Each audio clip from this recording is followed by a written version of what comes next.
always thought I wanted to be a coach, played 8 years in the NFL, kind of got footballed out and realized, I want to have an impact in the world. And the best way to do that is to create a business, be an entrepreneur, and invest. I have this financial abundance that I've been saving throughout playing in the NFL. And I wanted to really show up and make a difference in that way. And I had no idea what I was doing. And all these books kind of said the same thing. It's like, you're not going to know until you try. I decided to understand what life would be like if I just didn't have a lot of stuff. I adopted this minimalist lifestyle, ended up giving all my stuff to charity, bought a van, and I traveled the country for 2 years, and I just really wanted to experience life. And on that journey, I discovered so much about myself. I call it a healing journey because I was able to go into the deeper stories, and I was asking these bigger existential questions of who am I? And so it's a really fascinating thought exercise to start saying, well, what else are you investing in besides just trying to make your bank account? That's why we're really after money, right? To feel safe, to feel secure. It's well, what if you started investing in relationships? What if you started investing in yourself and who you are, what you're capable of? And that, what I believe, is accessing deeper levels of real freedom. The investing in relationships, I think a lot of us are just seeking connection. Maybe don't understand it that way. What I've found is the biggest, most important aspect of healing is doing it within community. As you go on this path of awakening and getting curious about not only your reality and the stories you were told, this podcast called The Great Unlearn, you start realizing, wait, are these my beliefs? And when you start getting curious and questioning that, you start going inward and you start questioning the stories of who am I? I truly believe the currency of the future is community. We talked about investing in relationships. And if you're a part of a community that has your back and supports you and you feel seen, you feel heard, you feel loved, you feel more authentically you, and you can show up and you feel inspired, that is invaluable. So that's really what I'm passionate about building and bringing people together so that we can not only just heal individually, but we can show up and use our collective energy to really make a shift and an impact to build a more beautiful world together.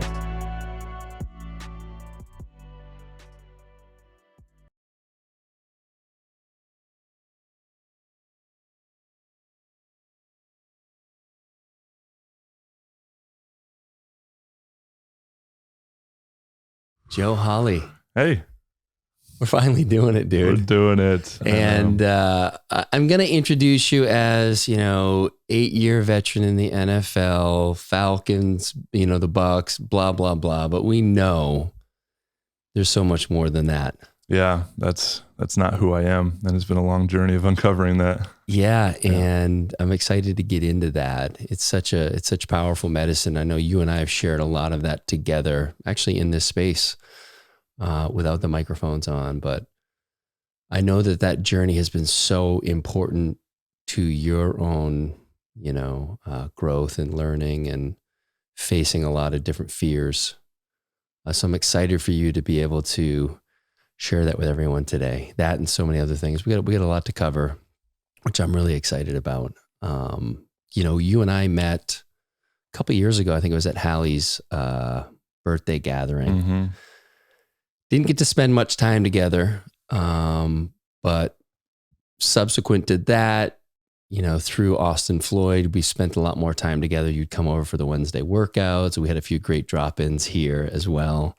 And then we've actually have done some investing together, looking at deals together, which has been really fun to explore that space. Absolutely. I love that so much. Right? Yeah, it's the best, being able to support other people and be involved in all these amazing ideas and visions without actually having to be the one operating it or holding the weight. It's the best.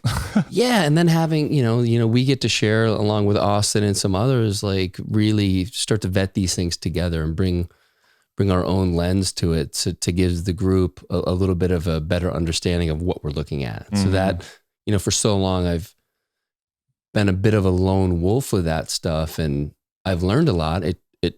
Unfortunately, it took me a while to learn a lot of reps there. I've had a few of those myself. Right? Yeah. And again, it's that's the learning. I was on a call with some friends earlier today. They're looking at an investment and they're just getting into private equity stuff. And it felt really good to be able to share my experience with them, but also allow them to make their own decision, not from what I would do, but the things, one of the things I shared with them is the size of the investment that you're making is a little bit bigger than I would have assumed, but are you comfortable not just putting it into this particular investment, but are you leaving enough, kind of dry powder for stuff in the next 12 months that comes up? Maybe there's, a feel free opportunity, a gel blast, or there's something where you're like, fuck, I really want to be involved, but you've pushed all those chips into the table. Yeah, there's always more opportunities. And when you're doing startup investing, it's important to make multiple bets because the odds are, it's really hard. It's really challenging. And the odds are they're not going to make it, even if they're really good. They know what they're doing, they have a good idea. And so, yeah, like spreading your bets out, making smaller bets, because if just a couple of them pop, that will cover everything else. And so, yeah, it's really learning through experience, and you can't learn. Like when I first started this, I wanted to be an entrepreneur when I got done playing and get into business. And I read all these business books my last couple of years of my career.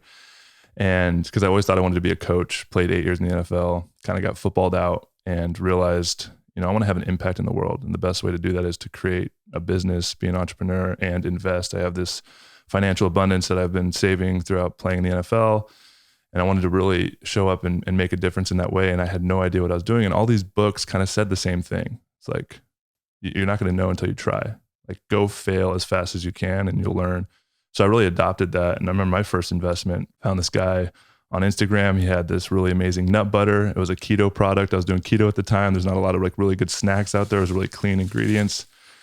And I went all in, and realizing now, like if that opportunity presented itself now, like there's no way I'd do it. But I just was like, I'm going to say yes to this. I'm going to do it. It cost me probably 120 grand. And I could have looked at that like, oh man, like this is terrible. But I learned so much about business, about relationships, about partnerships, about like so many different things. And I took that to the next thing and then the next thing. And I just continued to get better, and then connecting with you. And it really is just about saying yes to life. But then when it comes to investing, it's about asking the right questions. And when I first started, I didn't even know what questions to even think of asking. And now building my own business and investing and having this experience, I can ask from a place of confidence and a place of knowing, like, how are you going to sell this thing?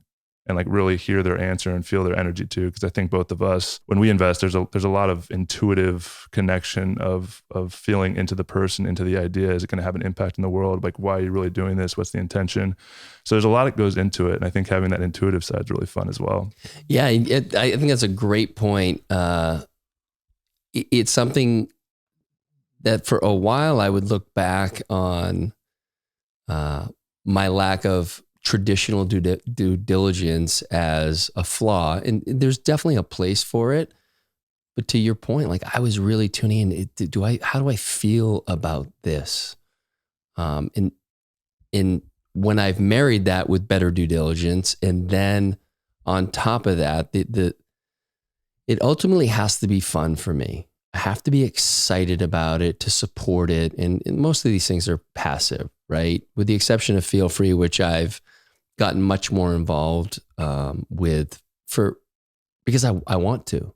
I want to be a part of it. I want to support, JW and really getting this product out to as many people as possible. And so any way I can do that feels really good. But most of these things are passive. And so there's not much for you and I to do except wait for the quarterly calls or the updates and fucking kind of hope it works out. Yeah. And it is a long game, right? Like some of these things, like at least multiple years, if not, over 5-10 years of expecting return. So you do have to have the money to invest, expecting to not see it. It's the most illiquid investment you can make. And so there's that whole thing. And what was coming to me when you're talking is this excitement now where, growing up during like the .com boom, and there was like so much opportunity with the internet and like all these big companies came out of it.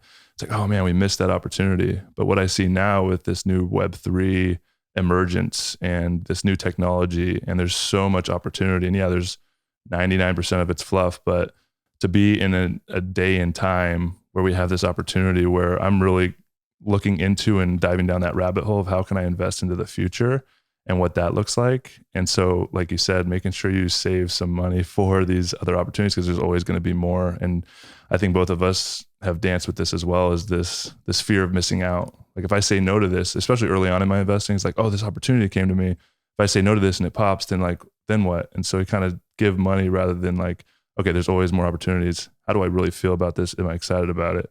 And so I'm really excited about what's coming over the next decade with all this emerging technology and how it's actually going to impact the world, and trying to see how it fits into the investment strategy, and we'll see how that plays out. Yeah, and I was investing in that period back 20 years ago with the .com, but I was not investing in that stuff. I just didn't have kind of a foot in that space. And so I missed out on it, right? Now, my history would be that I would have ridden it up and maybe not sold it and then was sitting on that. You got to be able to walk away. Yeah. When you're up. But I think you bring up a really interesting point, and it's probably been the biggest thing that shifted for me around investing is the fear of missing out. I gave away so much money because I was afraid of missing out on the next, fill in the blank, whatever the thing was going to be. And now I'm just good. I realize that no matter if I'm in and it pops, if I'm not in and it pops, like I'm okay. It has nothing to do with this particular investment. I want to be involved with things that, like I said, are fun, have great energy around it. And then let the chips fall where they may. And one of the things that as I've stepped into that, what's been really cool for me is seeing something like Feel Free and seeing the trajectory it's on, or Gel Blasters, and already understanding that when this, and I love that when I said Feel Free, you just took a little drink. I gave you a little shout out to the camera. Yeah. Nice. Product placement. You used to be about outcome, Joe. It used to be about, I can't wait. I'm going to invest $100,000 and I can't wait until I get it back and it's a 10X. All right. Now it's like, I don't want this Feel Free ride to end. I don't want Gel Blasters to have this exit necessarily. I mean, obviously I do, but when that happens, that ride's over. Right? And there's so much fun energy around it right now that, yeah, the outcome is a part of it, but it was what it was all about before. And now it's like, okay, appreciate this ride that we're on and be present for the ride and the people that are involved and how fun it can be. Man, I feel that so deep in my heart when you say that. It's all about the journey and not the destination. And so many people are focused on getting somewhere and what's next, or what's the next achievement, accomplishment. If I only had this amount of money, I'd feel safe or secure. And, I've been on multiple journeys in my life now. And, when you said that, like falling in love with the journey, and when I played football, like it was one of the most challenging, hyper competitive environments out there. And there was a part of me that I had these two kind of aspects. There was a part of me that felt kind of like an imposter, like I didn't belong. And then there was a part of me that felt like I was the best player in the field, and like trying to find that balance within myself. But there's so many moments, especially early in my career, where I wasn't present. It was, if training camp was really hard, or I wasn't a starter, so I wanted to be a starter. Once I was a starter, it's like, now it's about making more money. And so I was always focused on the next thing. And then I started really slowing down and developing these kind of, spiritual practices, or just calming practices, started meditating really just with the intention of decreasing anxiety, improving my performance. And what I started realizing is through these different moments of my life, when I was in high school, I went to college. My freshman year was one of the most challenging years of my life at that time. And all I could think about is like, man, I wish I was back in high school with all my friends. And then by the time I was a senior, it was really fascinating to reflect on, man, that freshman year was one of the best years of my life. It was my first year out of the house. Like it was just, there was a lot of unknown, a lot of uncertainty, but in that I felt so alive because the possibilities were open to me. And then it all of a sudden came to my senior year. I was getting ready for the draft, got drafted. My rookie year was one of the most challenging years of my life. A lot of uncertainty, being in a new team, being in this hyper competitive environment with the best athletes in the world, not just playing against top talent, like maybe a couple times a year, but every day at practice, playing with the best in the world. And I mean, I really was questioning whether I was good enough to be there. And it was just so challenging fitting in. And then a few years later, I started settling in. I think back to my rookie year and I was like, wow, like that was such an amazing time of my life. I was just this new beginning. I became and fit in as this different man, and I grew. And then something really magical happened my 5th year. I ended up blowing my knee out, and there's like a lot of backstory and context that we can get into, but I ended up getting cut from the Falcons. And I remember just being devastated, and I was crying and I was processing, and there was some grief that was coming up, and I was, the stories of unworthiness and what does this mean? But for some reason, there was this deeper voice in my heart that I knew like, okay, this is happening for a reason. And whatever happens next, like I want to be present for it and I want to enjoy it. And I remember going down to Tampa my first year there, and it was not only the best year of my career, but it was so much fun. And I was in the present moment experience of the unknown, of the uncertainty. And I was just really soaking it up. And I just started shifting my perspective of like, you know what, it's not about getting somewhere else. It's about being here now, even if it's challenging. And so I ended up having 3 more years in Tampa. And then, you know, talk about the impermanence of the journey. After my final game of my 8th year, I decided to walk away. And I was sitting on the couch and about 3 weeks after my final game, just the finality, the fact that I will never play football again hit me. And it was, it was really intense. There was like a void, literally like a physical void deep in my heart. And there's a lot of processing that needed to happen. And that's kind of what led me on this journey of I ended up, for those of you that don't know my story, I gave away all my possessions to charity. I bought a van and I decided to travel the country just on a road trip to explore this freedom from the game. And we can explore that a little bit as well. But that was only going to be a few months. It ended up turning into 2 years. And that was one of the best, most transformative experiences of my life, because I really wanted to discover who I was, like we talked about at the beginning of the show, underneath the surface of this pro athlete persona that I had developed. And even now, being in Austin, having a house, having a family now, having almost a year-old kid, a wife, I have these moments of nostalgia for being on the road. And so when you say it's not about the outcome, it's not about the destination, like that's one of the only absolute truths I've found in this whole journey, like all this spiritual discovery and all these books I've read and all these journeys I've been on. The only absolute truth I know for certain is impermanence. Everything will one day be different than it is now. And we're constantly going through these cycles and these changes. And so how do you deal with that? And I've found the best way to deal with that is be as present as possible with the experience as it's unfolding, falling in love with the journey and the adventure of life. Oh, that's so well said. Yeah, we had a lot to unpack there. Yeah. And I'll just say for me, what you're talking about there is something that I finally tuned into, I'd say in the last, I don't know, year and a half. I'd say I've gotten more attuned to it within the last 9 months. I think about last summer and how I was just very present for the joy I was experiencing when I came back to Austin. Man, I just felt like each day was better than the last. And it was, it was a major shift from trying to get somewhere and just appreciating where I'm at and really living like wherever I am is the best place to be. Period. Be here now. Yeah. And it seems so esoteric for us, right? We hear Ram Dass say that. We read a lot about the present moment. And it wasn't until I actually experienced what that means, and it's to really let go of that future ideation and like it doesn't mean that you and I don't have goals and things that we're working towards, but it's more of a guide. It's a direction we're heading because we're feeling some good energy around it. So we'll go that way, but it's not about a particular point that we're trying to land on. And I think that's been such a liberating experience for me, is experiencing it and then understanding like, oh yeah, this is actually the way.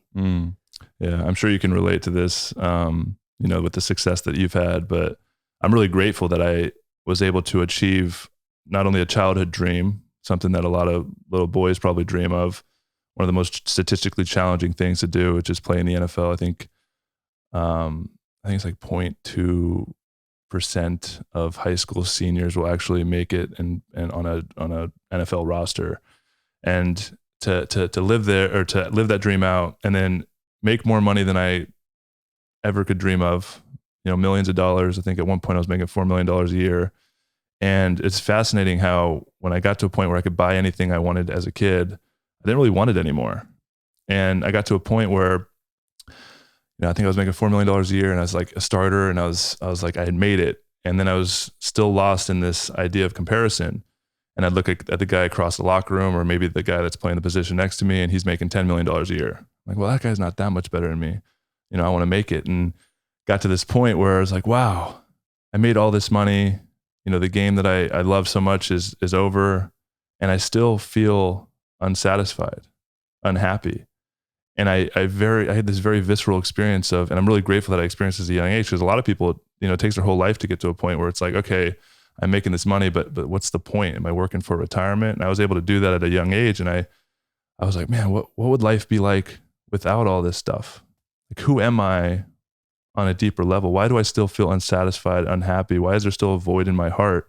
And that's why I decided to understand what life would be like if I just didn't have a lot of stuff. And I adopted this minimalist lifestyle, ended up giving all my stuff to charity, and bought a van, and everything I owned was in that van. And I traveled the country for 2 years, and I just really wanted to experience life.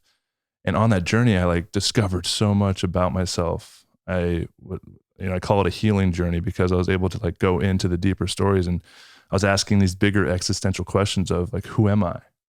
Like, why am I here? What's my purpose? And, you know, being able to go on that journey, find real fulfillment and happiness, not because I had a big house, not because I had an incredible job, not because I had a lot of money. And I will say, like, just a side note, I guess the real like renunciate thing to do would be give away all of my money as well, but come on. Yeah. So I still had that security blanket, which I'm really blessed I had. But the cool thing about reflecting that on that now, I'm getting back into the world, you know, starting a business, investing. Like, I want to create a lot more wealth for myself. I want to enjoy the game of life in these big ways. Yeah, I want to have a big house to support my family in, and the nice cars. Like, I love all that stuff, but I'm no longer attached to it as it giving value to who I am. And so now I know if I lost everything, like, I would still find happiness in a van traveling the country. And so I actually like tore down these stories that propped me up and gave me self-worth in the world down to this base foundation. I went to this retreat probably like 6 months ago, and we did this workshop on money. And there was a thought exercise that the facilitator took us through. And there was a few different things, but he ended up, one of them that was really powerful for me was like, okay, what would happen if you lost everything? Like all the money in your bank account, your job, and you just didn't have it anymore. And, you know, some of the guys there wouldn't be going to Sun Life Organics anymore. Yeah, Khalil, those smoothies are ridiculous. They're so good though. And most of the guys there, immediately their minds went to like, oh man, I'd be homeless. I'd be on the street. I'd be begging, panhandling. What would that experience be like? But my mind never went there, because I knew that it was more than money. I've traveled in a van. I found happiness. I've invested in myself enough to know, and I'm humble enough to know, if like I had to go get a job at a coffee shop and start my way from ground zero and start making money at like that type of job, like I can go do that. And I've invested in myself to know that I can create abundance for myself and become a creator, which is very much what I am. We all are, really. And then I've invested in relationships. And so I knew, you know, if I lost everything, I would never be on the street, because I have people, friends, family all over the country that would take me in a heartbeat. And so I just felt this ease of comfort, like, wow, like I don't have to live with this scarcity or this fear of like, what if I lose it all? Because I know I'm loved. I love myself. And I know there's so many people out there that would support me and help me get back on my feet. And so it's a really fascinating thought exercise to start saying, well, like, what else are you investing in besides just trying to make your bank account? Because like, that's why we're really after money, right? To feel safe, to feel secure. It's like, well, what if you started investing in relationships? What if you started investing in yourself, in who you are, what you're capable of? What if you started going and pursuing the things that light you up? And, you know, that, what I believe is accessing deeper levels of real freedom, which is that inner freedom and that peace and that joy. And that's where that comes from. I love it. And something that's been coming up a lot for me lately is this idea of abundance and scarcity. And it gets thrown around a lot, but I think it's very useful because it does simplify where a lot of people are coming from. And you can tell someone who's coming from scarcity from a mile away. Yep. And you know, what I love in particular about the group of people, and it's mostly men that I, you know, spend time with here in Austin, is Everyone's in service to the group. No one needs anything from anybody. And when you start with that, understanding in that container, just some magic flows from that. And there is a sense of ease when we're all hanging out. We're just drop in, and whatever comes up, comes up. And maybe someone is dealing with something. Well, all right, we're going to spend some time on that and some energy and figure out what the path looks like. And the investing in relationships, it's, I think a lot of us are just seeking connection and don't understand it that way, and are drawn into this idea of creating security, as you said, around money. And so they'll, cut corners, or they'll do things that are, less than virtuous in the name of creating that security with money. And what I found is the more you show up for people without any intention besides showing up for them, there's no angle, trying to leverage your relationship. When you just get in the flow of that, shit that you would just never have imagined happening presents itself. And I think that's the mistake a lot of us make. And I've done it too, where we think we know the path to a certain outcome. And so we start to try to, kind of chart that course, and we miss, back to your idea of being in the present moment. We're not in the present moment anymore, and we're focused, blinders on this path that we've created, and we're missing all the signs that are telling us, hey, go this way. There's more here than you even understand. And just be open to what can unfold when you pick your head up. And again, you're moving in a particular direction, but you're not, we don't know shit.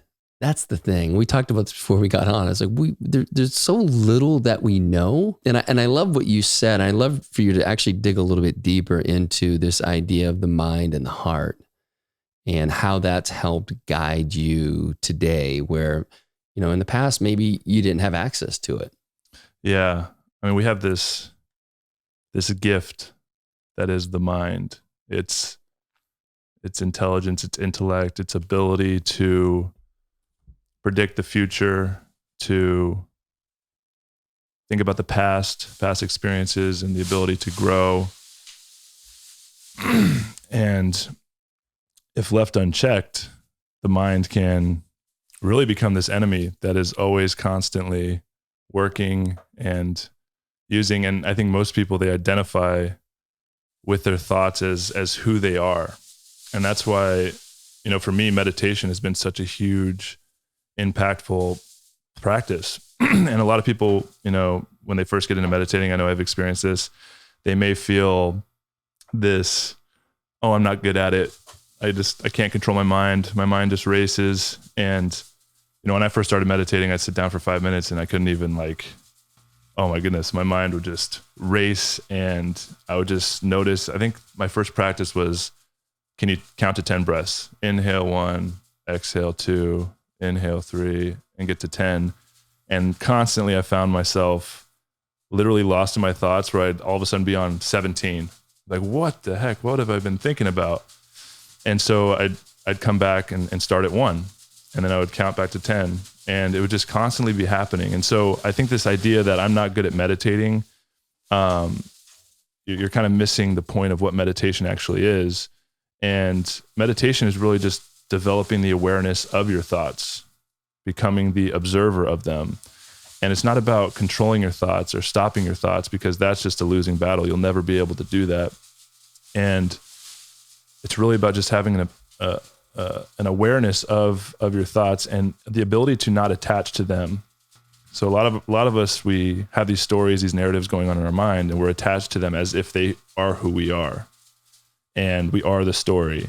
And so finding stillness and being able to have the awareness of these stories, and being able to track and say, oh, I'm lost in thought. Let me come back to my breath. And the more I was doing that, the easier it became to let my thoughts go. And so it's not about controlling my thoughts. It's about coming back into the present moment again and again and letting my thoughts go and not attaching to the narrative and story that they want to take me on. And I like to think of it like working out, right? Like as an athlete, and this is what really helped me with my meditation practice when I learned this. It's not about controlling your thoughts. It's about taking the reps. And so every time I would catch myself, on number 17, I'd be like, wow, I've been lost in thought. I just went 7 numbers over 10. I would catch myself and come back. And that was a rep. That was like a curl. And as we know, if you curl, the curl doesn't grow the muscle. It rips the muscle and then it can grow back. And so every time you catch yourself in thought and you come back to the breath, that's a rep. And that's a rep. And you'll continue to get stronger and you'll be able to develop that and it'll grow. And what I've realized too, just recently is it's not about going to the meditation mat and the cushion and sitting there for 20 minutes a day and finding stillness and then going out in your life and losing and being lost in your thought. It's like, how can I bring my meditation practice into my life? How can my life become the meditation? And so it really comes back to like the breath and the tool that the breath allows us to really anchor us into the present moment. And so even now throughout my day, if I'm just walking or I'm sitting down or I'm working, I'll just like slow down and just take a few breaths. And it's just really fascinating how few conscious breaths we actually take. And so really understanding that we are not the mind, that it's this tool that we can get lost on. It's the thing that tries to predict the future, which is where a lot of fears, a lot of anxieties come from, a lot of doubt, a lot of overwhelm, or these stories around past experiences where we feel hurt, we feel regret, we develop resentment, we have anger. And so being able to clear all that out and connect with the heart is where the emotions come. And I know I work mostly with men, and I know you're really passionate about this too, is how disconnected from our emotional body we are as men. And there's a lot of fear of like, we don't even know how to feel. We've never been modeled how to feel. And on my healing journey, it's really been about connecting with my emotions and allowing myself to feel what needs to be felt. And, it's really fascinating. There's just some past experiences I've even gone through recently with my parents and dropping into that part of my psyche. Maybe when I was 7 years old, experience happened and it really hurt. And I didn't have the tools or the safety to process what that was like back then. And that imprints on my psyche. And so it goes into my unconscious. And so if I have patterns showing up in my life that I don't really know where they're coming from, they're living in the unconscious, and going on this healing journey to excavate those, realizing they come from these maybe childhood experiences. And I've gone through a lot of my own past experiences and was able to give myself the comfort and the safety to feel what was never felt back then, now. And it's just, I can even feel in my heart now. It's just like this really incredible process of like grieving and crying and releasing this energy. And when that takes place, it actually unwinds all these unconscious patterns that I didn't even know were there. And it creates clarity.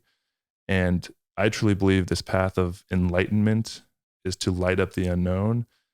And, I think a lot of people know this is, we're like 5% conscious awareness, like 95% of our lives, of our patterns, of our habits, of how our body functions is in the unconscious. And so all these past experiences imprints on our unconscious. And so the more we can go, and that's what all the mystics and sages say of doing the inner work, as within, so without. And so when you go in, it's about going into the unknown, the personal unconscious unknown parts of who you are, and shining a light on them, being able to feel what needs to be felt. And in that process, you're able to let go of these stories. And what I've found is, getting a little bit more esoteric is, thinking back to the mind, right? Does the past or the future really exist? Like, yeah, you can say, oh yeah, like the past exists, obviously, like I lived it and it's coming, but it's just your perception of the past, which is coming from the present moment. So there's some neural pathways in your brain that are memories, and you can think back to the past experience and that linear timeline that gets you here.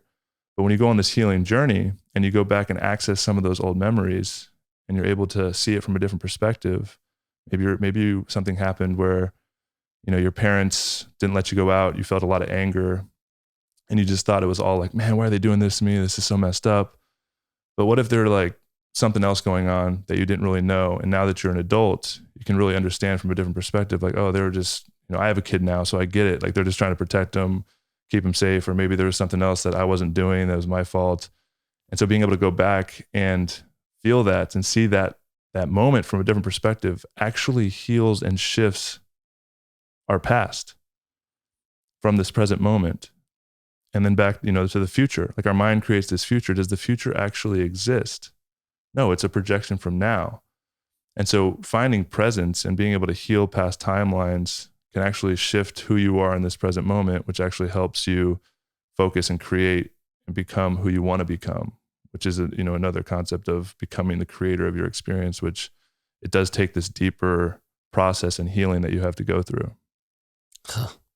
Well, this is a perfect segue into a lot of the work you're doing right now. But before we get there, something that came up for me recently, as I'm working on my book, and I know you're leaving tomorrow to really get into birthing your book. As I was kind of reflecting on my experience as a trader, and I'm guessing it's very similar for you playing in the NFL, is that arena was a really safe place to express anger, to express rage, frustration. I mean, I could rip into somebody and say shit that you just wouldn't say otherwise. And likewise, they could do it to me. And it wouldn't be something that we would hold on to. It was just like we felt something, we expressed it. Maybe it wasn't, super conscious, but at the same time, when something comes up, you could have that energetic release. And I think today I recognize that if something is frustrating to me, maybe it's something, with Peyton and again, this is my perception of it. I'm like holding on to that in some way. And so what happens, it gets stored somewhere in the body. And, I do this enough and there's a lot of these kind of stuck patterns. And so, just recognizing, how helpful that was as a trader, like, what does that look like for me today to express my rage and my anger and in a way that's safe, but also authentic. So is that something that you've thought about at all? Like in your past playing football your entire life, you get into a spat with someone during practice, in the locker room, maybe in a game with an opponent, like that, just having that release. Absolutely. Yeah. I've thought about this quite a bit, and I'll get back to the awareness of now and the somatic tools to recognize when that energy is arising in your body, and then healthy tools to express it, because I think that's really important. But reflecting back on an athlete and playing football, I'm really incredibly grateful for that container, that I was able to access deeper levels of rage and anger and release of energy and dominance of another human physically.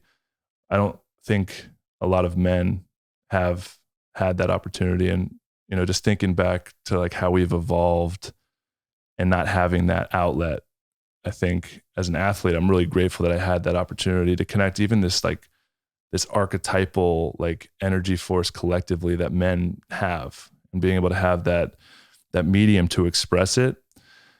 It's been really powerful because, being done with football, just as a man, I feel so calm. And it's this calm presence of, I don't feel like I have to prove myself to anybody. And I think naturally when men get together, there's this little like test in the waters, like competitive, like how do I stand up like to this guy, I need to prove my worth to this guy. And there's a lot of that going on. And I've really, through a lot of different avenues, like I've done this deeper healing on myself as well, and like accessing and letting go of the stories of needing to prove myself. But I think another thing that I reflect on is I know what I'm capable of.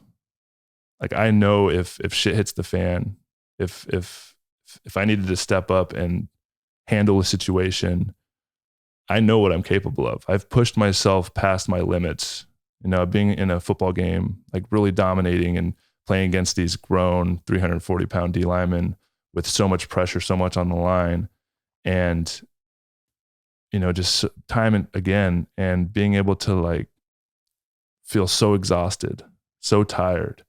like laying on the field after a play, a 12 play drive, and picking myself up and using my will to continue to push and bring that energy against other grown men. Like I know what I'm capable of. And so I feel like because I've had that, and I've had this avenue of pushing myself past what I even thought I was capable of myself, I know that I have that capability and it's in me and I can access it. But I don't think if you don't ever explore that as a man, it becomes this repressed energy that doesn't know how to express itself. And it may express itself in unhealthy ways. It may try to show up and compete with other males, even if you're unconscious of it. You're just trying to see how you fit in and what's going on. And I think that's really important work to really discover who you are and what you're capable of. And I think doing that in this physical way, there's not a lot of avenues to do that as a man now. I think, martial arts and jujitsu and stuff like that is really good. And then finding, safe places, and maybe it's a retreat, maybe it's men's circles where you can really communicate and talk through that stuff. Because it's not something you can do with your partner, with your family. There's this deeper tribal inherent like energy that we all have. And I think it's really healthy to be able to really explore that and access that. And, nowadays, if I feel that energy rising, it's really, I have the awareness now to notice it. And I think that's a lot of the work I'm doing is really around somatic awareness, and knowing that if my nervous system's triggered from something, I can notice it and slow down and come back into myself. And I have the tools to either take a breath, take a pause from if it's a conversation with my partner, and really slow down and either take a pause, go outside, get my feet in the dirt, ground out, meditate, journal, process. If it's this rage, I can go outside and even scream or scream into a pillow, shake, jump up and down, go get a workout in. And what I've realized is a lot of this energy that comes up, it's living in our physical body. And so it's about expressing it out of the physical body and then coming back into a parasympathetic nervous system. And then when you can do that, you can go explore. I love journaling. Journaling is the most powerful practice I think anybody can do. And really getting curious on why did that activate me? Why did I get triggered in that moment? Why was there so much rage? What was underneath that rage? And, I like to think of anger as this what's underneath the anger, I truly believe is unprocessed grief. And if you can explore that, learn to express that energy in a healthy way, and then continue to get curious on what's underneath this anger. What do I not feel seen? Do I not feel heard? And exploring when I felt like this the first time. Like when did this experience imprint on my psyche?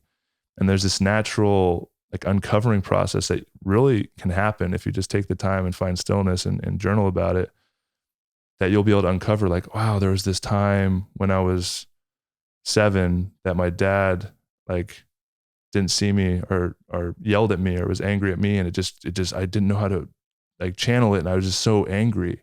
And so now every time a similar situation comes up in your life, it triggers that within you. And so part of this healing journey is being able to access those parts of ourselves and be able to feel fully. And especially men, we don't know how.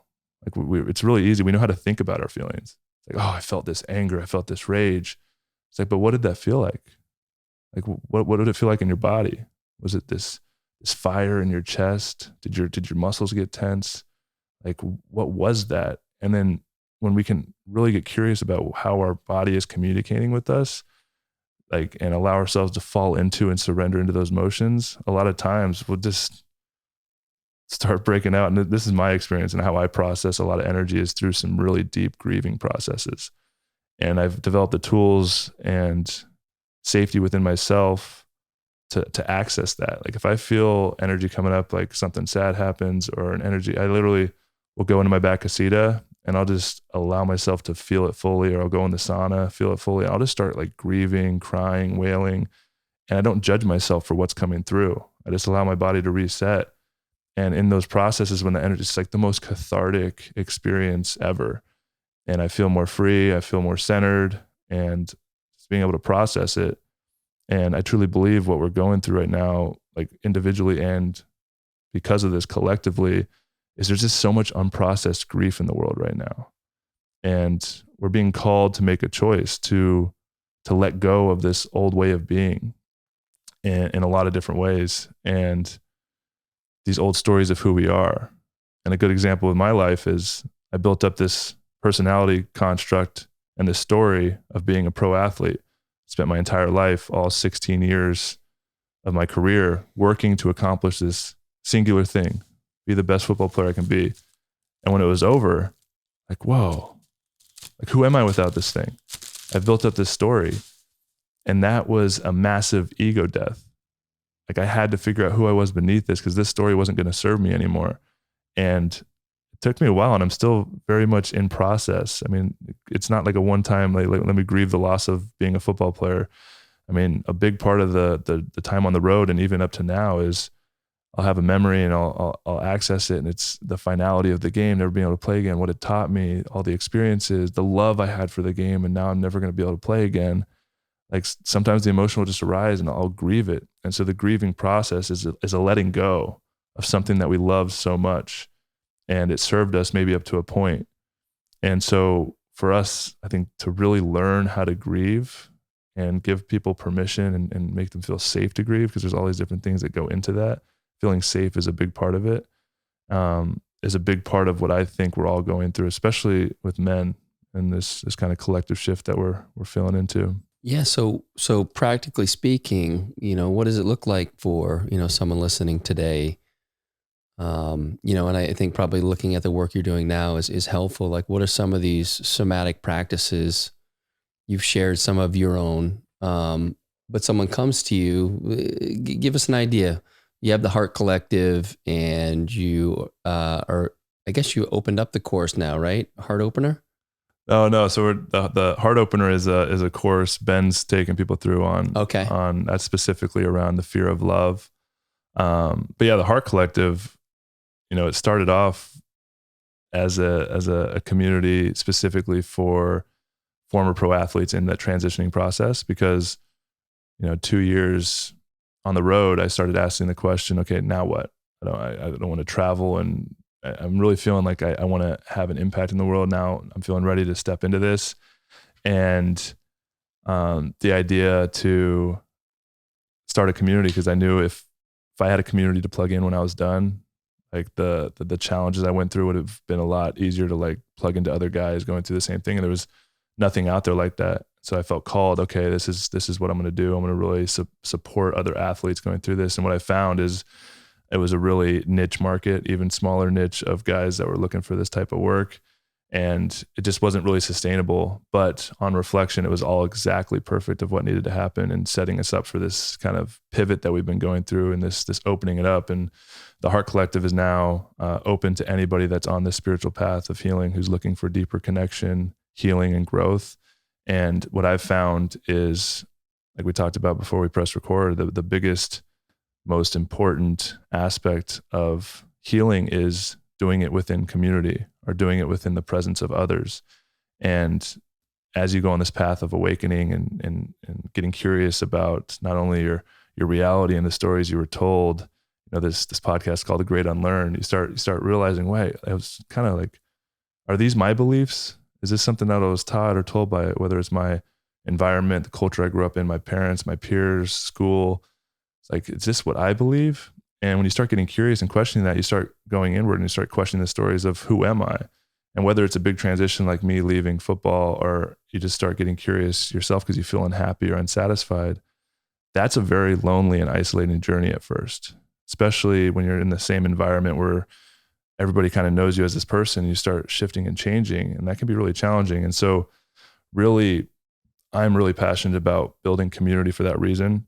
And so we've opened it up, and we're working on this course called Fear Alchemy right now.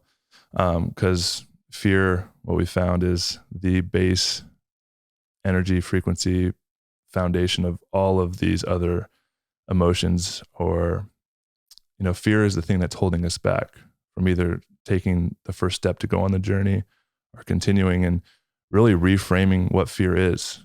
And I'm really grateful for fear, because when I first walked away from the game, I read it in a book somewhere. There's this quote that I adopted as a mantra, and it's, on the other side of fear lies freedom. And looking back on it, obviously now I have such a profound relationship with fear because of all the work I've done. But back then it was just this like, man, I just know I need to go do the things that scare me. Like that's the only, like, that's what I have to do. And that takes me getting outside of my comfort zone, which is really challenging for a lot of people. It's going into the unknown. And, for me, I didn't know what I wanted to do when I was done playing. Like what's my purpose? How am I here? And I knew to find that purpose, it lived within my fear. And so, that's what I did. And, opening this community and really supporting individuals on this path, really excited about, where it's headed. And we're hosting retreats as well. We do workshops. We have, weekly calls. We do collective meditations together. And we have an app where everybody can stay connected and chat. And so it's just really, with where we're all headed collectively, I think we're all being asked to make a choice. And might feel like we're being forced. Really depends where you're at. But it's really as simple as, can't wait till things get back to normal, or, waiting and holding on to this old way of being individually and collectively, or learning to grieve and let go of what that story, how it got you here, and letting go of the reins, letting go of the safe harbor and going into the unknown. And that's what we're all being asked to do. I mean, with how everything's shifting, and even with just the exponential growth in technology, like there's literally it's impossible to predict what's going to happen in 10 years. Like, what's the next decade going to look like? And that's a frightening thing. I mean, one of humans' biggest fears is the fear of the unknown, right? And the ultimate unknown, which is death. So it all seeds off of that. And so we're going into this unknown territory as a collective species. And in order to really navigate that, you have to embody this really deep felt sense of trust and faith. And I truly believe that faith is earned through experience. And you have to continue to get outside your comfort zone. You have to continue to say yes to what your heart's calling you to do. You have to go towards the things that scare you to realize, like, oh, this is exactly where I'm supposed to go. And you'll have moments where it's like, you feel like you're falling off a cliff. Like, what's happening? Why? But boom. And it's like I shared earlier, every time I would change my life, go from high school to college, and that first year was like the unknown. And then going from college to the pros, and then to Tampa, and then to leaving. It's like every time I was in that unknown, it was the most challenging experience while I was in it. But looking back, it's when I felt most alive. It's when I felt most free. And that's what we're going through collectively right now. And you can't do that alone. You're not going to be able to navigate it alone. So I truly believe the currency of the future, and you see this big in like the Web3 space, like all of those projects are just so community based, which is so inspiring. I truly believe the currency of the future is community. We talked about investing in relationships. And if you're a part of a community that has your back and supports you, and you feel like seen, you feel heard, you feel loved, you feel more authentically you, and you can show up and you feel inspired, that is invaluable. And when you can feel supported by that, you can really go out and have the courage to continue going on the path, because you have this community at your back. So that's really what I'm passionate about building and bringing people together, so that we can not only just heal individually, but we can show up and use our collective energy to really make a shift and an impact to build a more beautiful world together. That's, what I love about what you're doing is a common refrain I hear from people is, well, I don't have a community. I don't have people around me. And I think what you've done with the Heart Collective is created a community for people to be able to drop into. Because it doesn't have to be people in your physical space. And I think we kind of get our head wrapped around that. We're fortunate enough, we do have that here. Mm-hmm. And I'm super grateful for that. But that's not the only place that it lives. And the work you're doing, I think, is amazing with that. So I'd love to hear more about that. But before we do, I'd love to tap in a little bit to your I would say your past fear of stepping into the leadership role, and what that journey has been like for you. Because people be like, what do you mean? He was in the NFL. He must have been a leader.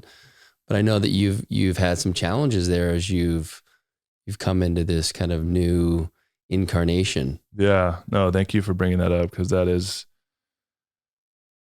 real. And, objectively, if you look at my career, I played 8 years in the NFL.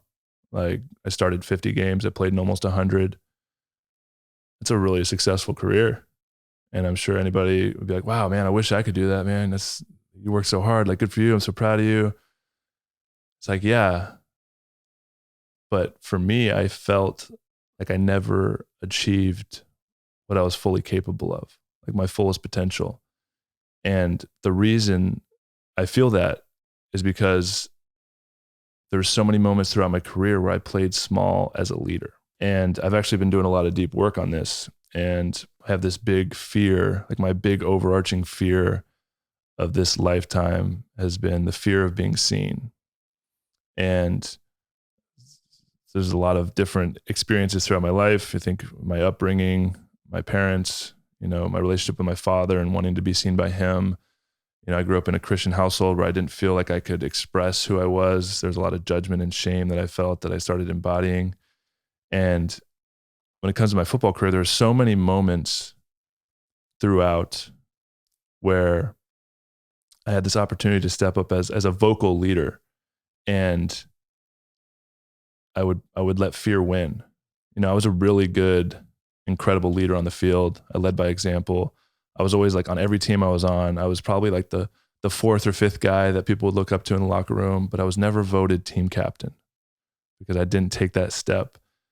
And there's these moments like, for instance, let's say in high school, the team comes together after sprints, everybody's breathing heavy, and it's almost as if the universe just slows down, and it's like a window opens up where it's like, Joe, say something now, like give a speech, like rally the troops. And it's just that split second where like time stands still, and it's like, and I just have this knowing where it's like I'm being called. You can feel it. I can feel it, and I'm like, oh. And then all of a sudden, just this gut wrenching fear, my heart constricting, this stories of like, wait, what are they going to think? What if I say the wrong thing? And then the window closes, and I sit there and I'm like, oh, it's okay. And nobody there knows that. Like nobody's like, oh, Joe didn't give a speech this time. But I knew it. And every time that happened, multiple times, like lots of times throughout my career, where it was like, hey, here's an opportunity to lead. Here's an opportunity to rally the troops. And I didn't. I let fear win. It just eroded at me. It made me feel like, wow, like I'm playing small. And it's fascinating that I played 8 years in the NFL and started 50 games. Like, what if I didn't have that fear of being seen and I was able to step into that role? Like, what could I have accomplished? And, when I walked away, this big part of my story is traveling the country in this van. And there's so many different layers that I've learned about as I reflected and gone on this healing path. And one of them was, there was a part of me that was running away from the game. There's a part of me that when I walked away, I knew I didn't give it everything, like my fullest potential as a leader. And so I was kind of running away from that. And it's fascinating that 2 years into that trip, when I had that insight to create community for former athletes, it was like the universe is like, you haven't learned this lesson yet. Like you're here to be a leader and it's time to lead.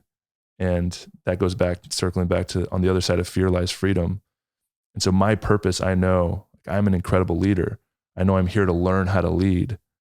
And the universe keeps giving me these opportunities like, hey, lead. And every time I let fear win, it's I'm not being who I am. I'm putting a mask on, I'm hiding. And so when I first got that insight to go back and start a community for former athletes, it was a year before I launched, because I had to work through so many of my deepest fears of like, how am I going to be received? How am I going to, like, I don't want to be seen in this, especially now going back into this like hyper masculine environment with this new softer healed side of all these tools and doing yoga. And so this journey, and that's why I say it was so perfect when I had that year and a half of really focusing on building community for athletes, because that was perfect. That taught me so much about who I am. And it gave me the opportunity to step into, little by little, like confronting this fear and then looking for evidence of like, wow, I'm actually good at this. Like I can just let go of this stuff. And it's all prepared me for this bigger mission, which is now the Heart Collective opening up and building community at scale for so many people. Because if this idea would have just been given to me, right when I got done playing, it would have been so much to hold that the fear would have been like, And so the universe has been giving me these opportunities to say yes. Getting the reps in. Getting the reps and building that confidence. And yeah, I still experience fear. Like even coming over here, I was thinking like, man, I feel a little bit of nerves in my heart. in my chest and having an awareness of like, where does that come from? It's like, oh, it's because I'm going to be seen. And that's a vulnerable thing to do. And I'm continuing to put myself out there. And that's why it's all about getting outside your comfort zone. That's where your purpose lives. That's where freedom lives. And yeah, so I'm just on this journey of really learning what it means to be a leader. And yeah, I want to reflect back on too, because my idea of what leadership was has evolved quite a bit. You know, I always thought part of me not wanting to speak up when I was a football player was I thought if I was a leader, I had to have it all together. I had to be perfect. If I was going to tell someone else like, hey, is what you're doing? Like, hey, work harder, maybe sprint through the line more. Is that going to help us win a championship? I felt if I was telling somebody to step up, that I had to be like perfect. Yeah. Because then they'd just be like, well, you know, you're not, I saw you slack off the other day. And so I never allowed myself, because of this idea of this leadership. And I'm really grateful for my wife, Sarah, because she's one of the most incredible leaders I've ever met. And being able to be around her and witness her, she's been an entrepreneur for 17 plus years, and she's building this massive tech company.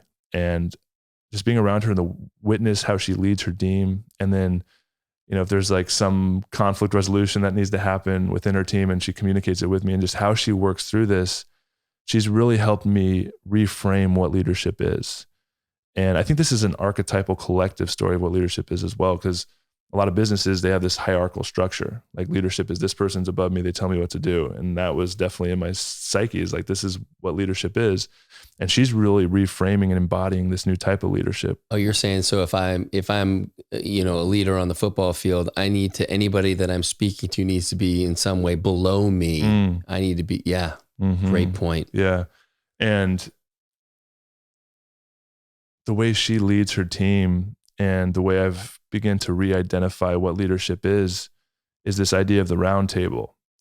And for me in the Heart Collective, right, I'm the visionary. I'm having this vision come through, but I just have a seat at the table. And everybody here at the table, if they're not all here, if one of them's missing, then the vision doesn't work. And so I've been gifted with the role of visionary, of leader, but my job is to make sure that everybody identifies and embodies this vision. And so I lead them and share the vision with them so that they're inspired. And it's been really beautiful to lead in that way, because it's not about me having the answer. It's about, hey, like, it's going to take all of us, and every single person here has a role to play. I mean, you're the brand designer, you're the marketing team, you're the ops person. Without any one of you, this vision doesn't work. It's not about making it work for me, but my job is to lead everybody aligned with the vision. And it's been really cool to do that in business, because now I'll have meetings. Like, we had a creative brainstorming session around some target audience stuff. And there's 7 of us on the team now. And they were all talking about, because we just brought on a head of marketing, which has been amazing. And so she's just getting really clear on like, okay, who's our audience? Like, who is this community for? And we have this course we're selling as well. And I sat back, and for an hour and a half, I didn't say anything. They were all just like brainstorming, like, this is the person we're going after. This is what they're into. This is what they do. And they're all just brainstorming back and forth. And I had this moment, oh my goodness. I was so taken aback, because I've been, to have an idea as a single person, I have this idea of, okay, I have this vision. This is what I'm being called to create. And it just takes so much energy and so much effort to birth it into reality. But then it comes a point where it's no longer mine. Like, yeah, I was the one that birthed it, right? Like I love the analogy of having a baby when you're birthing a business. It's like, yeah, I'm the one birthing it. It's like, oh, and it's so much energy, so much effort. And then it becomes its own being. It's there, it's separate. And now it's not like, I can't control that being. I can support it and nurture it and lead it, but it's its own energy signature. And so the Heart Collective has become this own energy signature and that's why even the pivot away from athletes, it's like, that's not what it wants to be. It's here to serve a bigger mission. It's not my mission. I'm the one that's the visionary and connected with it. But now I can see so clearly, because of the way I've been able to lead my team, they're all connected to it too now. And so it's almost as if we're all becoming this visionary space where I'm kind of leading and driving the direction, but everybody else is adding so much value that, like, none of them 2 years ago had this idea, and now they're all talking like it's their vision back and forth. And it's just so cool to witness. And I'm just like, wow, this is epic. Like, I cannot wait to see how this thing grows and expands and the impact that it's going to have in the world. Oh, dude. And you already have a fucking head start on being in my opinion, so tapped in as a father, because what you just explained, I've talked about this recently on the podcast, but it's taken me, my oldest is 19. It's taken me until he was maybe 16, 17 to understand that these are individual souls, and I have a hand in raising them, but even raising them can be a bit problematic. So what can I do to support them on their journey? And it takes everyone. It takes the collective coming in to support each one of my children, because the more I try to control, the fucking more south it gets. And then the tension arises, and then it's constricted. The relationship is not strong. So I'm just, as you're kind of going through this, you're explaining the process, I'm just envisioning my relationship with my kids and how just that perspective, unfortunately, is not very common, but I believe in my experience that it is the best way to show up for these kids. And it sounds like it's the best way to show up for the Heart Collective too, I love that you just were able to let the energy, like it's its own thing. I didn't even think about that. It's its own energetic signature, and everyone is allowed to show up in their genius to support this. You can't do it all. You did the heavy lift early on and carried the vision by yourself until you actually birthed it. And now the collective gets to support it and let it be what it wants to be. Yeah. It's so fucking cool. It's so cool. And empowering my team to have the confidence to be like, what do you think? Like, I'm not a marketing expert. Like, what do you think is the thing? And then be like, yeah, that feels good. And being able to pull, it's like the idea of channeling, right? Like where do ideas and where do visions come from? And if I can empower everybody else to connect with the vision and the energy of the Heart Collective, they're all going to bring their own input and expertise. And now it's this collective thing.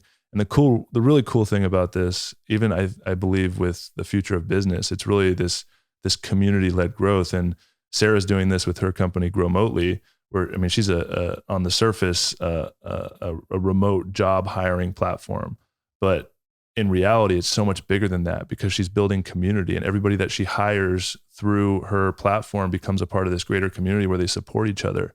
And so, like I said earlier, community is the currency of the future. So even when you're doing something like looking for a job, or as an entrepreneur looking to hire, it's plugging into this community. This energy signature is so powerful. And these people aren't going to just want to go work for a job. Like, how do we actually make them feel seen and heard as a part of a community? And the cool thing is we have this internal team that's driving the growth and the vision of the Heart Collective. But as the community continues to grow and expand, anybody that's a part of the community and joins the community is going to feel a part of this thing that's greater than themselves. And they're going to be able to connect with it. They're going to be able to add value. And then we're going to be able to come together and actually use the collective energy that we bring and the collective healing that we're doing individually within this community and really show up and make a difference in the world. Because if we try to make, like, what can one person do? And we can get into how one person can really make a difference by showing up and answering their call. But us all coming together, answering our own individual calls, and then supporting to really get creative and think about new ways and feel into, how do we build a more beautiful world together? How do we heal? How do we bring these ripples that we're feeling within this community, within ourselves, out into the people that we love, the environments that we're in, our families, our friends that maybe don't have access to this work, and start embodying what it means to be present, what it means to be loved, what it means to see others because you see yourself and you feel seen and within community, and bringing that energy out into your life. It's not about having the answer. It's not about trying to change someone's belief, change their perspective. That's what creates this division. We're like all arguing about this stuff. Like, no, my way's right, your way's wrong. How do we drop into a felt sense experience of love and presence? And I'm sure you've connected with this, and I know I do. And anybody listening to this, when you're around somebody that just knows who they are, and they're just present with you, and they're listening to you, and they're hearing you, they're not lost in their thoughts, thinking about what they're going to say or worried about the day. Like, that energy is palpable, and that's what heals. It's not about trying to change people what they think. And that's back to the idea of the mind and the heart. Yeah. And full circle, why we call it the Heart Collective. I was going to ask you this. So thank you. Fucking read my mind. Boom. We're in the field. Yeah. So the Heart Collective, sharing our hearts with the world, and yeah, dropping out of the ego and the mind into the heart, and answering the heart's calling. And that takes courage. It takes a willingness and a desire to know who you are.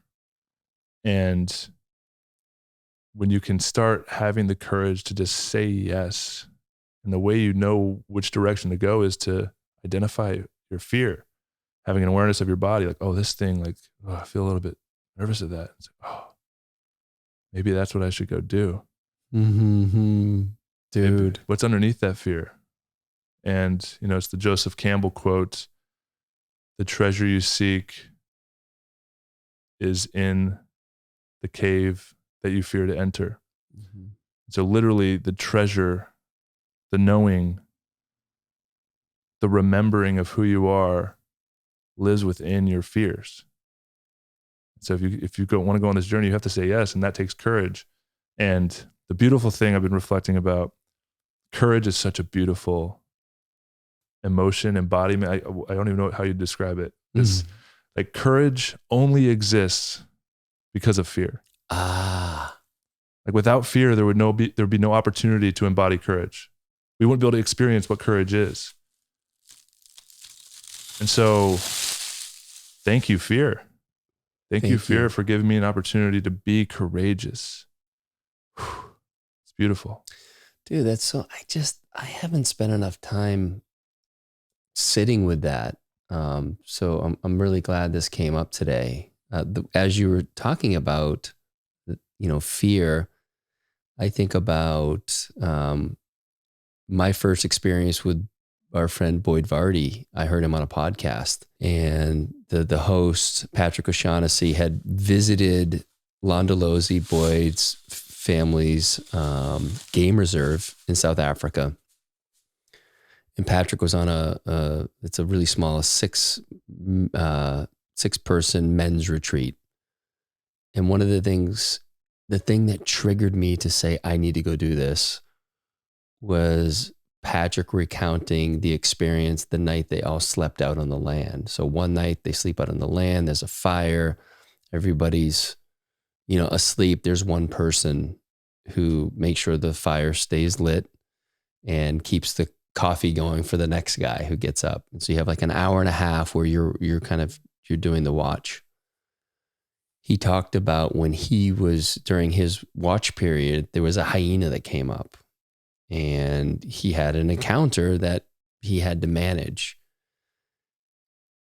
And as I heard that, like everything in my body tensed up, like, fuck, oh my God, like that would, like, obviously on one level they're safe because no one's dying there. So I know that, but deep inside me, I had this fear, like that scares the shit out of me. And it was literally the thing that triggered me to go online and sign up for the retreat.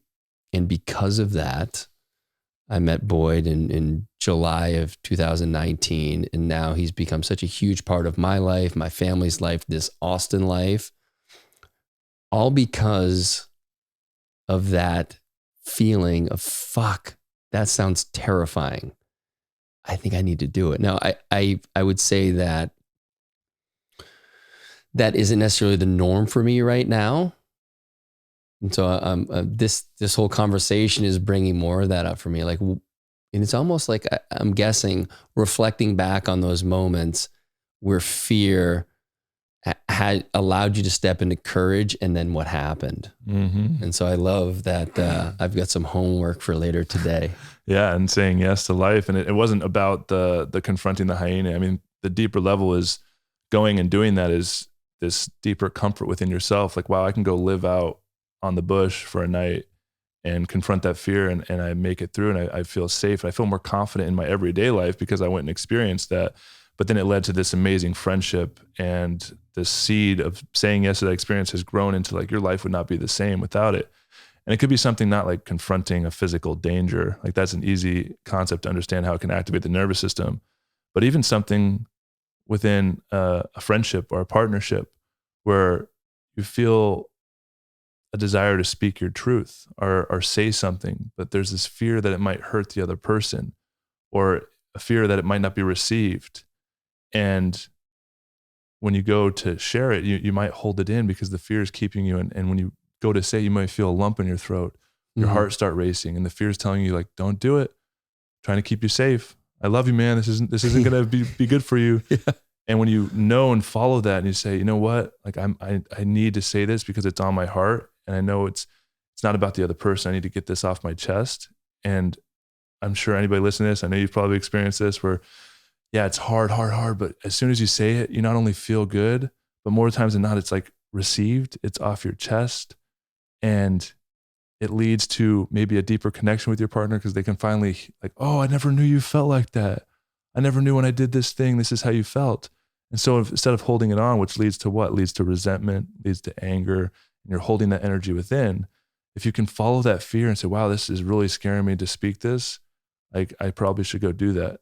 And I think that's a lot of this work with retreats and with these healing experiences and community and men's groups is like, I want to speak what I've never spoken out loud because I have a fear of being judged for it. But in reality, I'm just judging myself. And if I can speak it out loud and it's received with love, it's received with presence and non-judgment, there's nothing more healing than that. And so finding a community where you can be yourself and speak the things that you haven't been able to tell anybody because you fear you might be judged, and to be received with love and presence, it's, oh, wow. And then you can come back more to yourself. And so, yes, like following the fear, it's a beautiful journey. Let's talk. Let's take people through, how do they become, involved with the Heart Collective, and what does it look like? What's the onboarding look like? What can people, somewhat expect for this journey? Yeah, I appreciate that. So we've gone through this pivot over the last few months. We just launched our new website, heartcollective.org, HART collective.org. A bunch more information on there. Pretty simple. We have two types of membership. We have a free membership where you get access to some free content, some articles, podcast recommendations, our blog posts, and some writing and stuff. But to have full access to actually engage within the community, you join the Inner Circle, which is only $29 a month. You get access. We have an app that you'll download, goes right on your phone. And we have just a bunch of chat forums and kind of direct you and create conversations. And there's a bunch of incredible content there as well, and resources. We have yoga flows, we have different meditations. And then we're in the works of developing this course, which is so much more than a course, called Fear Alchemy, which actually gives people this conversation we're having around fear. It gives you the tools to explore your fears. And that's the biggest part about fear, is it doesn't want to be seen. Like, it lurks in the shadows. I like the analogy, like the way fear is there, it's like a black hole. Like, you can't actually see the black hole, but it's there because it's warping space-time around it. And so you have this fear because you're recognizing how it's holding you back. Maybe you have this fear of like leaving your job or creating this business or asking this girl out or like whatever it is. It's there, but what's the root? What's underneath it? And so this course, which is more of an initiation or a ceremony, actually gives you the questions and the guidance to navigate your own inner world to get to the root of where does this fear come from? And it gives you the process to really feel that fear and let go of that fear and then reframe that fear, which is really beautiful. And so we have that's going to be launched in April, maybe early May. And so if you join the Heart Collective now, you'll get early access to that behind the scenes stuff and a discount when it does go live.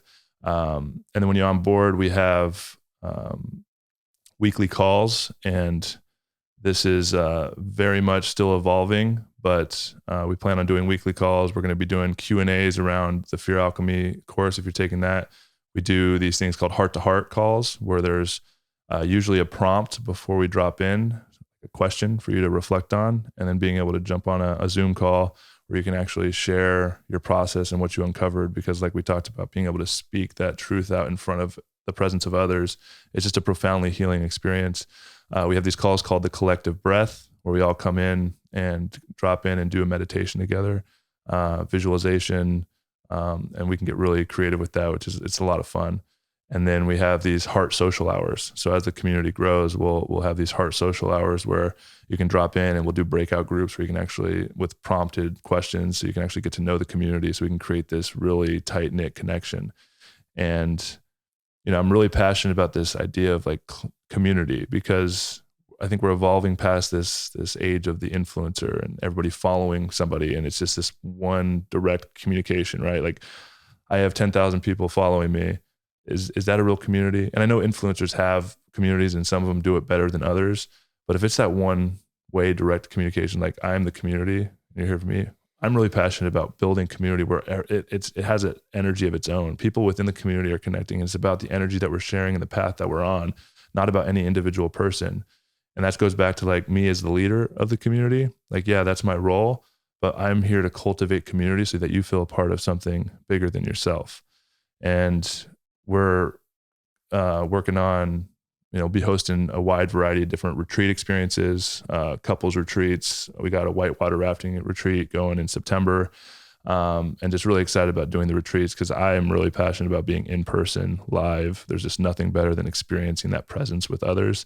And so we'll continue to develop those, and really passionate as the community grows. I have this vision of holding these healing summits, like these healing heart summits, where we have hundreds of people, maybe thousands, kind of like a music festival, but very intentional, doing sound healings, collective meditations, and different medicine people there really like showing up and giving people this really profound community feel, this felt sense of presence and love within themselves.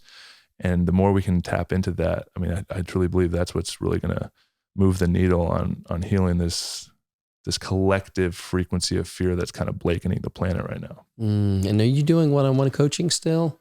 Yeah, I offer one-on-one coaching. I'm really focused on this idea of healing at scale. And so I'll bring on, clients if it's the right fit, a little bit more higher ticket item. And I'm in the process with writing my book too, developing a group coaching program as well. So there's a lot of different options we're working on and launching. Let's get into the book here. Oh yeah. Okay. You and I have had some conversations about this, but I'd love for you to share whatever you feel called to share. I know tomorrow is the big day where you start your journey out to Sedona to really drop into that space. Yeah. Yeah. The writing process, there's a lot here actually, to unpack. And so I'll do my best to share the relevant information. But yeah, I'm going to Sedona tomorrow I'm calling it a sabbatical to, write this book. Going to spend a month there. And, this book first came into my awareness probably close to 3 years ago, about halfway through my van life trip. I felt inspired because of the unique journey and experience that I was on and the lessons I was learning. I felt called, I need to share this with the world somehow, some way. And so, I hired a writing coach about 2.5 years ago and dove into this process of writing this book. And long story short, I basically was doing all these creative exercises with my writing coach, ended up writing close to 70,000 words, pretty much just, a bunch of word vomit. And it was a very healing, cathartic process, but it wasn't a book, and it all needed to happen. But I was struggling trying to figure out how it all fit together. And the thing with the book, the name of the book came to me pretty early on, probably right when I first started this writing process. And the name of the book is called Finding Freedom. And for those of you that know a little bit about my journey, when I first left the game of football, I rescued a dog from the shelter and I named her Freedom. And so the initial idea was this book was going to be about my van life trip and the amazing experiences I had. And it's going to be kind of this idea of like, I found freedom, but then I found this inner freedom on the road. And I was trying to figure out how it all fit. And I realized about a year ago that I was just really blocked, and started understanding that I was still very much in process.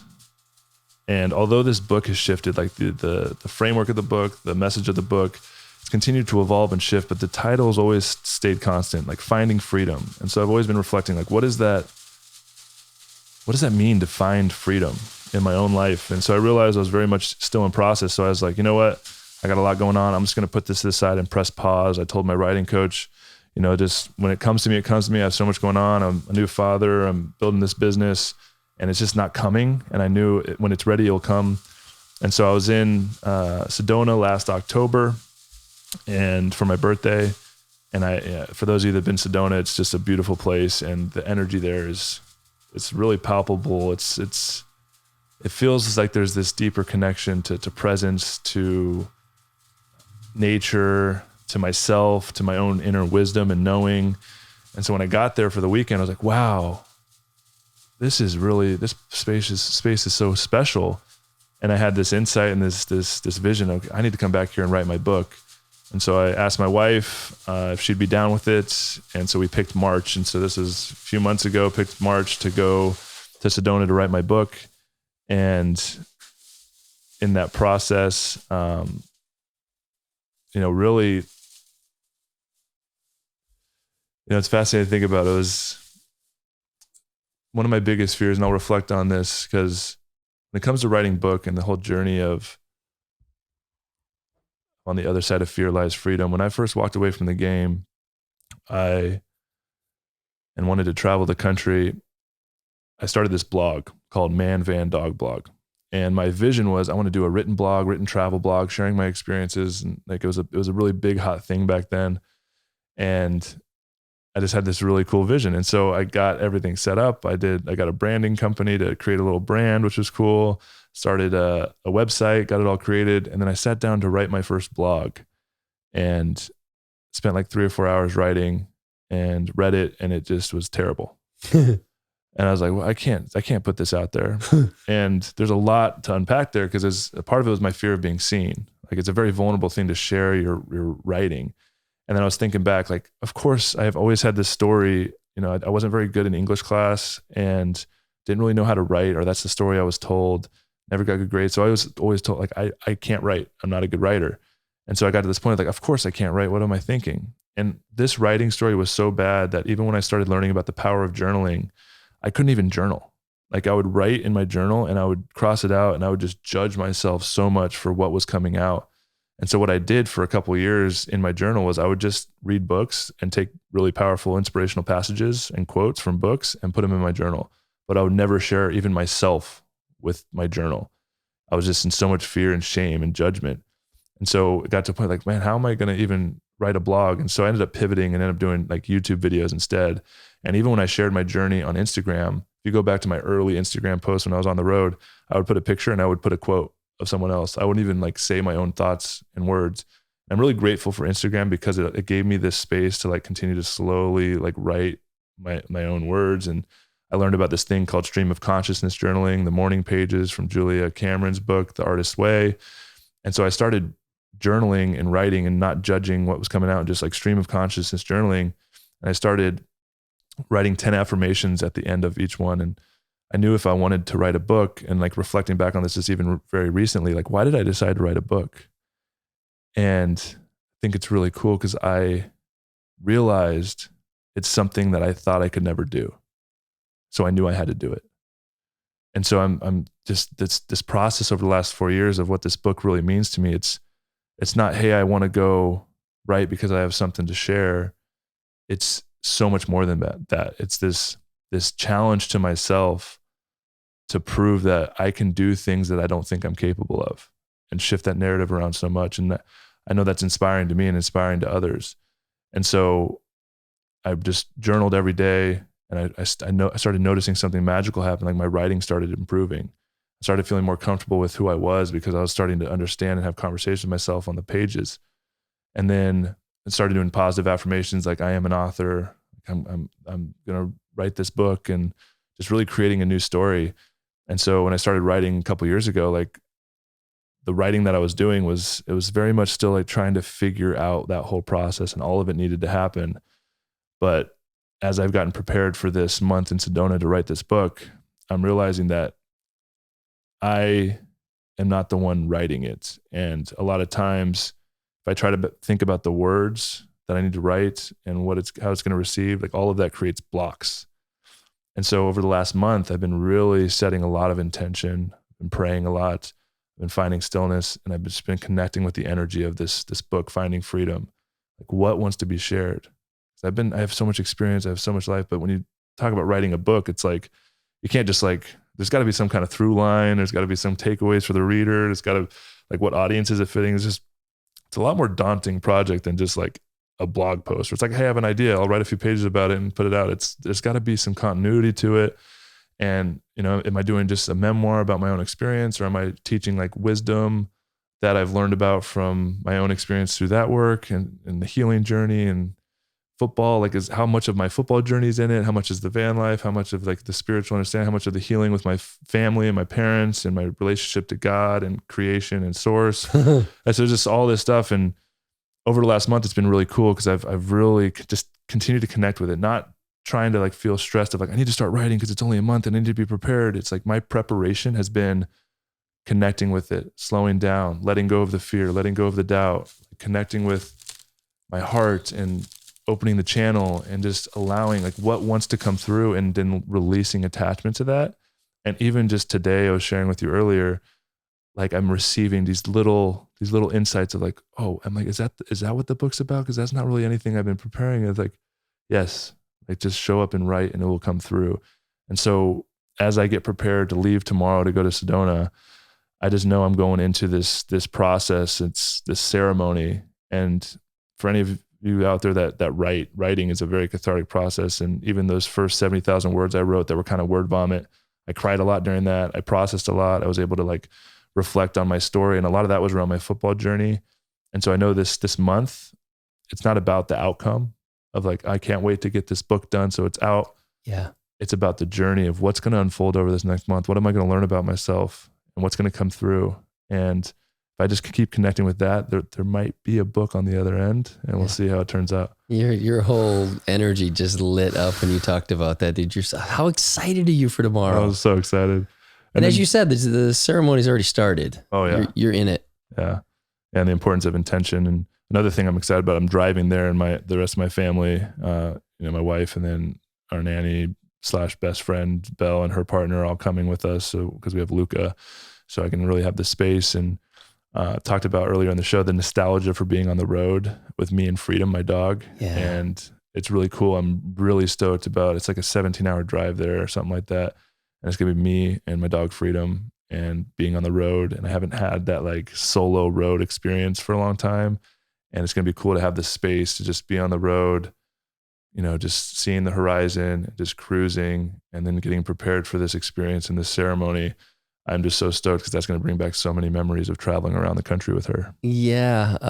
One thing, because I want to touch on that, but just in the process of writing my book, very similar to yours, and we had talked about this before, but the first draft was done the summer of 2020, and I just kind of let it sit there for a couple of weeks and a month, 6 weeks. And then I started to realize that my hesitation or tension around going into it was that I was still writing the book through my own experience. And, a lot of judgment came up because I wasn't working on it and I should be working on it.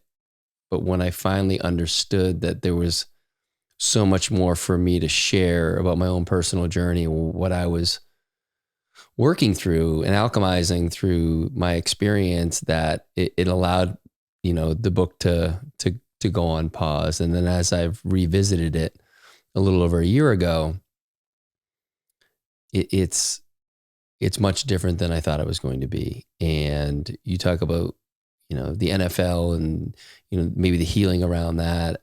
For me, there's been so much in the book that has been about loving the trader version of myself, those years I spent there, and really having so much gratitude for what I learned in that container. And I don't know, it was put to me by Boyd actually, probably a year and a half ago. He's like, when you learn to love that version of yourself, there's real medicine in it. And so I'm like, okay, well, fucking, I believe him. Like, so intellectually, I'm like, okay, like, how do I do this? And it ended up being through writing the book that I started to really connect with who I was back then. And, it's been very cathartic for me. And I really, I had no idea all that I had learned in my 18 years as a trader. And so I'm excited to continue to kind of put that together and work that out. But it's been, I don't know if anything would have been as powerful for me to connect to that version of myself. But what I wanted to ask you is, okay, so you're going on a 17-hour road trip. Like, are you listening to podcasts, audiobooks, music, nothing? What do you bring in for food? And like, what's the prep look like? Yeah. I don't know. I've been out of the game for so long. I think it's a combination of everything. When I eat on the road, I like to eat healthy. So, I mean, depending where I'm driving, but going through the Southwest, there's really not a lot of food options on the road unless you stop in a major city. I usually like go to Whole Foods and get like salad or berries. I definitely stay away from all like the fast food joints. But then as far as how I spend my time, I would say the majority of it is in silence. I really, it's like a meditative practice. I get so many insights and downloads and ideas when I'm just driving. There's just something about the rhythm and the road. And, I probably take some moments of silence and then, I'll kind of be bored and ready to listen to something. I'll listen to an audiobook or a podcast.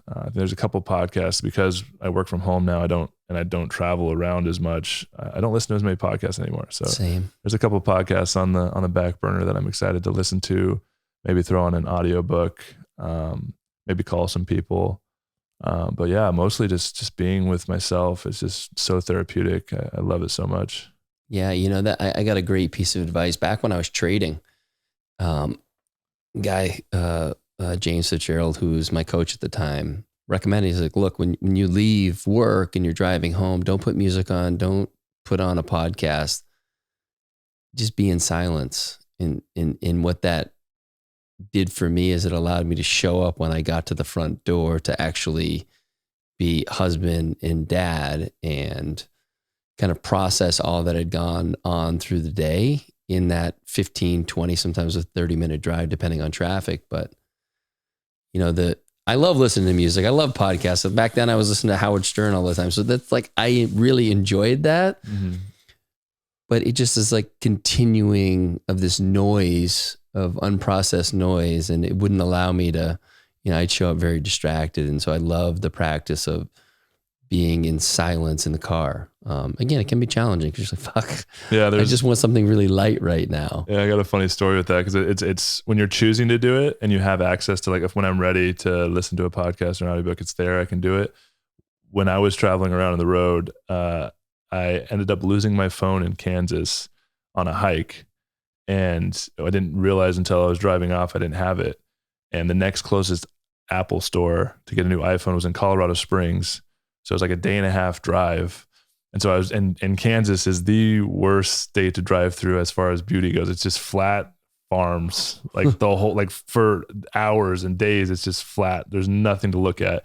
And in my radio, I didn't have like an actual radio because it was like the Sprinter van. Yeah.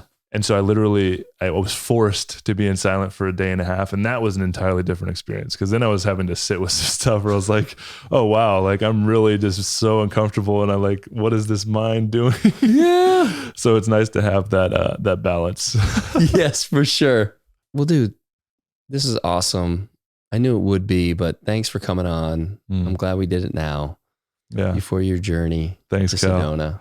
Yeah, I appreciate it. We should maybe do a follow-up after the ceremony I'm going into. I'm sure I'll have a lot of nuggets to share. Hell yeah. I'd love that. So just tell people where they can find you. Yeah, I think the biggest way to connect with me is through the community, heartcollective.org. We've got a free membership in the inner circle.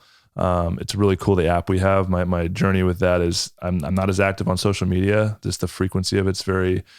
I just get so distracted in the rabbit hole of Instagram every time I log in. And so I try to create a lot of space for that. And the intention behind building this online community with this own separate white labeled app is it's a safe container where you're not going to get distracted by outside stuff.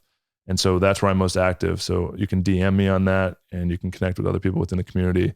So check that out, heartcollective.org. And then I have a podcast called Quantum Coffee, which, you've been on it and I'd love to have you on again. It's just really fun. We explore the unanswerable questions of the universe and just get really curious together. And it's really shifting into this focus of how do we create a more beautiful world together, and what are my guests doing, and I'm doing solo casts as well. Like, what are we doing to really not only heal ourselves, but show up and make the world a better place? And how do we actually start building this thing by leading with our hearts?